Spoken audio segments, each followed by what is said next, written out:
Welcome everybody back to Boost in Motion today, guys, and I want to give you a 30-day, 1-month review of the AMS intakes for the Q50 and Q60, and just get more about the specs, and just based on me data logging it and having time with the car and seeing what's the difference from the OEM to the AMS. So before I get detailed into the video, please hit the subscribe button, hit the like later on. I want to make sure you like the video, and comment below on your experience, or maybe compare it to other intake systems that you have with the car and what you might have noticed if you data logged it. But first, let's get into it. AMS intakes are an enclosed system that use a cone filter rather than a panel filter like the OEM. Why did they took months and months in advance to make sure that they make a good, solid OEM system that you can purchase from Infiniti. Yes, you can go to Infiniti and purchase this system.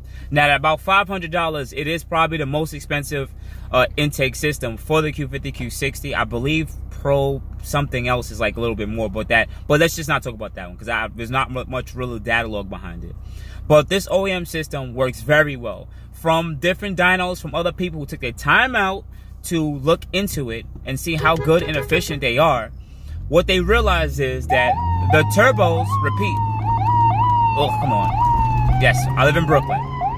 They realized that the air intakes, the turbos spool up a bit quicker.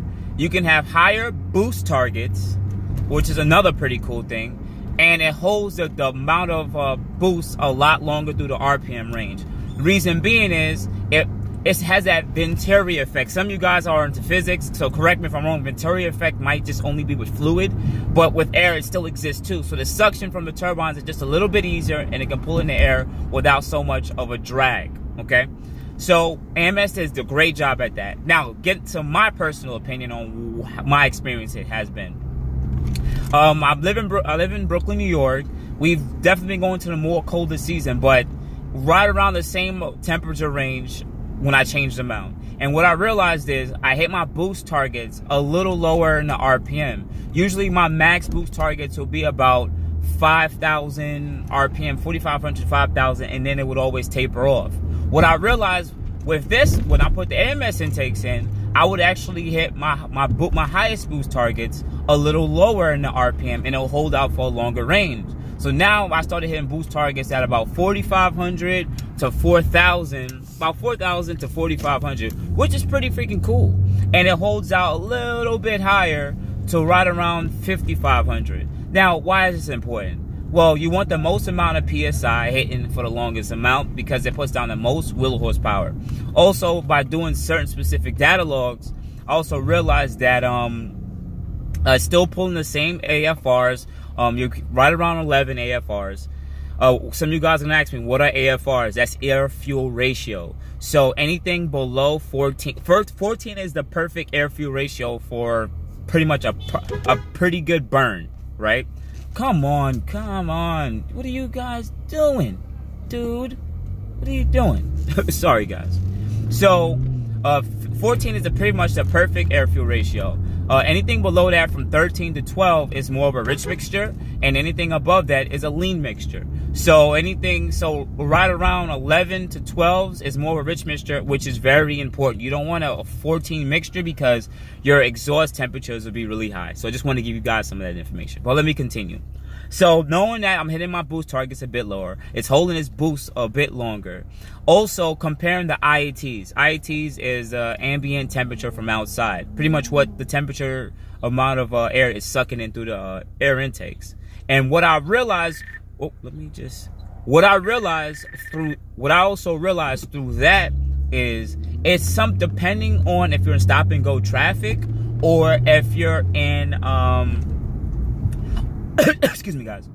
Or if you're on the highway, driving on the highway compared to OEM, I noticed that it had a slightly lower reduction. The heat is usually a little lower. So I know it's about 5 to 10. I'll say 5 to 10 ambient air temperature is a little bit lower depending on stop and go traffic and highway. But here's the thing, guys. All right, I gotta be straight up with you guys. If you're in stop and go traffic, it's always gonna heat up because remember, the heat isn't rising out of the hood. It's still collecting all from the engine bay, and it's just it makes its way to the front of the intakes, and the car still starts sucking that in. So unless there's airflow, you're always going to see your ambient temperatures always increase. Okay, just want to clear the air on that. There's also two ways that you can rock the air intakes. You can rock it with the air strut. Air strut is pretty much used to get the colder air from outside the car and also prevent water from getting into the air intakes because, you know, rain. Now, doing it that way, it'll be the most quietest. You can still hit the turbo spool up because of the cone inside of the air intakes. But if you live in mostly a hot area and you're mostly driving highway traffic, I would recommend no air strut at all with the AMS intakes. And you get cooler air, you get more flow into the air engine bay, which is really good. Lower IETs. Also, you get to hear that nice turbo sound, and it's like this suction sound. I can't replicate it on video because I don't have any way to put the camera under the engine, but it sounds so good, right, guys? It sounds freaking great. But if you live in a place where there's a lot of rain and you're going to be in stop-and-go traffic, you have to rock the air strut because that's the only way you get the most cool air from outside the car.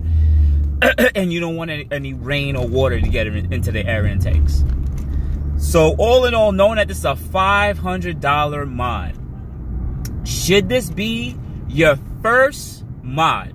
Like one of your first mods on top of whatever you're doing?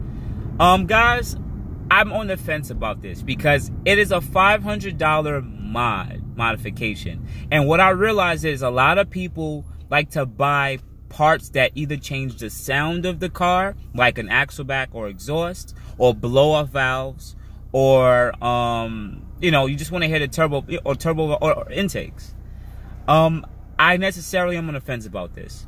I think this modification should be something done with other stuff later down the line, because at $500 it is an expensive piece to add onto your car. Also, this depends on how much you're going to modify your car. So if you're going to modify your car, let's just say just downpipes, CATBACK exhaust, JB4 or tune, then yes, get your AMS intakes. But if you're just a regular casual driver who enjoys your Red Sport 3.0T and you're not going that deeply into like messing with your car, especially that you can get this from Infiniti, then get it, period. Just get it, because that you'll get a Infiniti AXLEBACK, and if you're right around that type, just get it. It's cool, because on the Red Sports, from everyone's taking their time and data logging it and dynoing it, you're ranging between 5 to 20 wheel horsepower depending on if you're tuned, if you're JB4, if you're Red Sport or 3.0T. 3.0T is going to have the smallest gain from it, but all in all, it's a small modification that you can add to your car that can be very beneficial. So guys, this is Boost in Motion. I just want to sit there and just give my best recommendation on if you should or shouldn't. I try to give you guys the best. Really? Too loud. I try my best to give you guys the best review of it so you can make the best choice here. It is an expensive piece. I gotta repeat, it's an expensive piece. If you guys are probably asking, so then what other mod should I get before these?